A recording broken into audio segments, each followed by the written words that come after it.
I want to give you the truth, folks. The truth about America.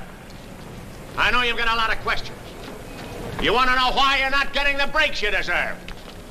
Well, I'm not a politician, but I've made it my business to study these things, and I happen to know the facts. Now, friends, I'm just an average American. But I'm an American, and some of the things I see in this country of ours make my blood boil. I see people with foreign accents making all the money. I see Negroes holding jobs that belong to me and you. Now I ask you, if we allow this thing to go on, what's going to become of us real Americans? I've heard this kind of talk before, but I never expected to hear it in America. This fellow seems to know what he's talking about.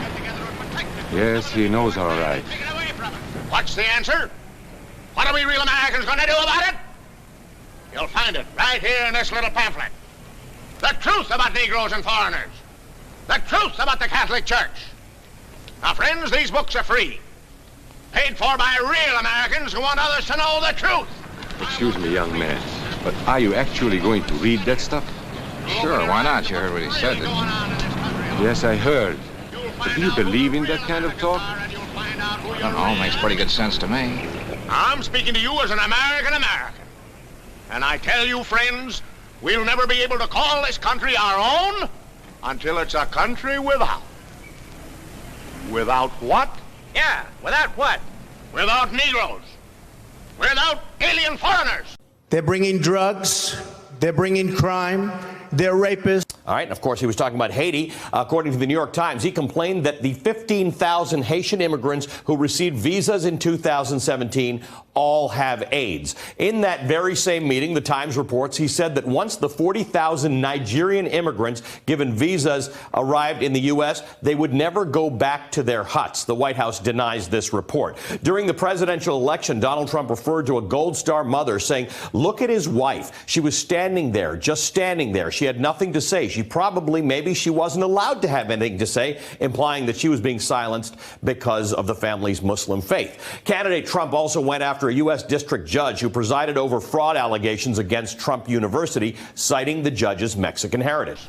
Without Catholics, without Freemasons. You know these people. What's wrong with the Masons? I'm a Mason. Hey, that fellow's talking about me. And that makes a difference, doesn't it? These are your enemies. These are the people who are trying to take over our country. Now you know them. You know what they stand for. And it's up to you and me to fight them. Fight them and destroy them before they destroy us. And we fight. We fight like hell. And if you don't fight like hell, you're not going to have a country anymore. Thank you.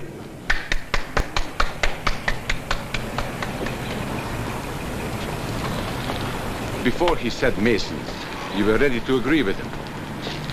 Well, yes, but he was talking about, what about those other people?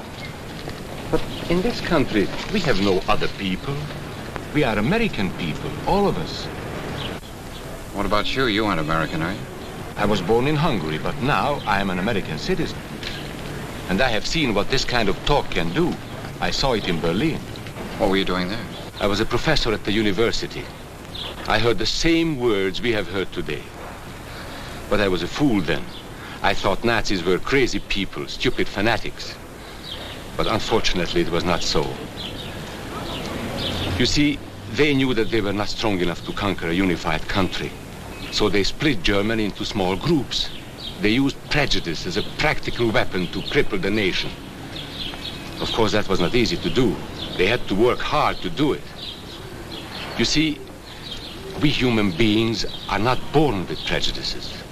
Always they are made for us, made by someone who wants something. Remember that when you hear this kind of talk. Knock the crap out of them, would you? Seriously. Okay? Just knock the hell. I promise you, I will pay for the legal fees. I promise.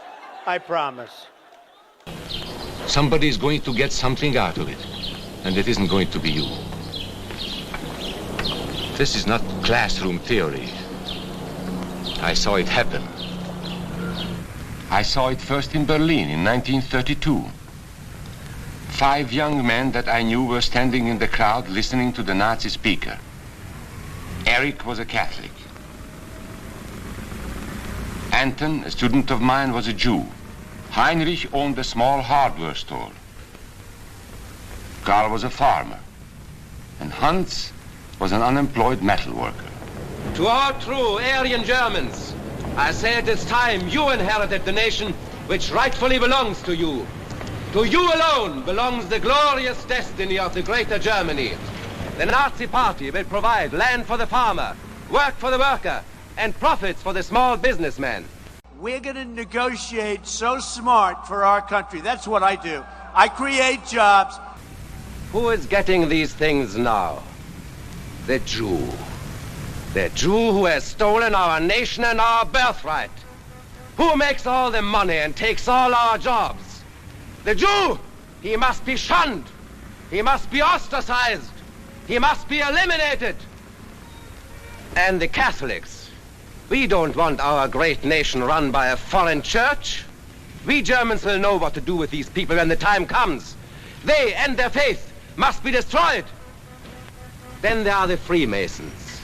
In Germany, we have no place for secret societies. There will be only one society, and that is the Nazi Party. There will be no secrecy about that in the new greater Germany. One by one, he attacked each minority and he split them off one from the other. These men were all fellow Germans when they came here today. Now they were split into rival groups, suspicious of each other, hating each other. They were being swindled, all of them. But the man who was really being fooled was Hans. He was pure German, according to Nazi standards. To him, they promised everything. The American dream is dead. Right now, the American dream is dead. We're going to bring back the American dream. And he fell for it. You who are true Aryan Germans will share the glorious destiny of our fatherland. You are the pure-blooded, the master race. It is your divine right to rule, and the Nazi Party stands ready to put you into power. It is for you to command all Germany, and someday the entire world. That's how Hans became a Superman. They gave him a uniform and they pumped up his ego. He wasn't just a little fellow out of work anymore. He was a member of the master race. His wife couldn't quite understand. Even though he was a Superman, there wasn't any food in the house. Stupid woman. Didn't she realize that the Nazis were going to make jobs for everybody? And I always say, I'll be the greatest jobs president that God ever created. There would be plenty of food and clothing and the new house. Everything they wanted. And prices are going to come down very substantially, achieve incredible economic growth, make America wealthy again. The glorious future of Germany was to be theirs. And their children would someday rule the world. But his wife, silly woman, still wondered where the next meal was coming from. Hans didn't like that kind of talk. It was dangerous. For that kind of talk, people should be put in jail.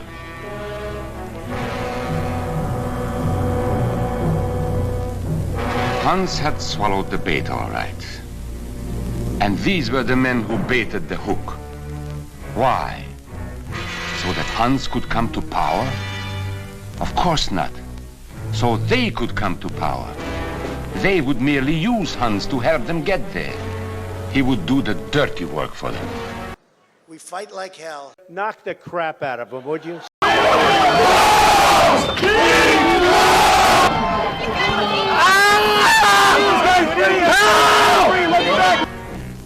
Hans and thousands of others like him, all playing a sucker's game. They gambled with other people's liberty, and of course they lost their own. A nation of suckers. Hitler needed these people. There was lots of work to be done. There were trade unions to be smashed, because unions were organized and might offer resistance. There were many political parties in Germany. These the Nazis destroyed. They were determined to smash every organization where people might band together and resist them. There were Jews to be beaten and killed. The Jews were not powerful, but they were a convenient excuse for all the nation's ills. And besides, a Nazi party member could not take over this man's stall. Hundreds of Catholics were put in jail because the Catholic Church had strength and could resist the Nazi drive for power. They had split the nation into 100 pieces, and then one by one, they had destroyed the pieces. Over these broken pieces, the Nazis rode into power. One party, one nation, one religion. These men had won their struggle for power. They now ruled all of Germany. But still they had trouble with their oldest and most persistent enemy, the truth. They found that truth does not die easily, and so they decided to abolish truth. One great source of truth is literature, so they burned books, 20 million of them.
Many great men in Germany who were spokesmen for truth were jailed or driven from their country. Teachers, writers, scientists. Education was discouraged. In 5 years, college attendance dropped 53%. It was forbidden to listen to a British radio program or read an American newspaper. In Nazi Germany, you had to get your information from Dr. Goebbels. He knew what was best for you. The person with probably the biggest social media reach in the world, in part because he owns one of the biggest social media platforms in the world, Elon Musk, literally gave a Nazi salute at the president's inauguration.